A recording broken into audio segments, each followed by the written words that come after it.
AP deputy CM, Janasena అధినేత పవన్ కళ్యాణ్ సంచలన నిర్ణయం అయితే తీసుకున్నారు. భూ బాధితుల కోసం తానే స్వయంగా రంగంలోకి దిగుతానని స్పష్టం చేశారు.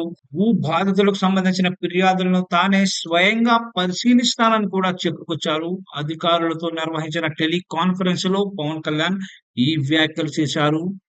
భూదందాల బాధితుల నుంచి అర్జీలు స్వీకరిస్తామని, అంతేకాదు ఫిర్యాదులను తానే స్వయంగా పరిశీలిస్తానని పవన్ కళ్యాణ్ ఈ మీటింగ్ లో చెప్పారు. కూటమి పాలన పారదర్శకంగా, నిష్పక్షపాతంగా సాగుతోందని అన్నారు. ప్రజలను ఇబ్బంది పెడితే కూటమి నేతలను కూడా ఉపేక్షించబోనని పవన్ కళ్యాణ్ వార్నింగ్ ఇచ్చారు. భూ బాధితులకు జరిగిన అన్యాయాలపై స్వయంగా తానే రంగంలోకి దిగుతున్నట్లు పవన్ కళ్యాణ్ తెలిపారు.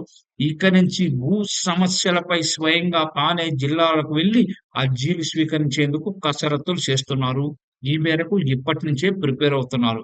అలాగే కబ్జాలకు పాల్పడిన ఎవరినైనా సరే శిక్షించేందుకు ప్రణాళికలు సిద్ధం చేస్తున్నారు. ఈ విషయాన్ని తాజాగా అధికారులతో జరిగిన టెలికాన్ఫరెన్స్ లో పవన్ కళ్యాణ్ స్పష్టం చేశారు.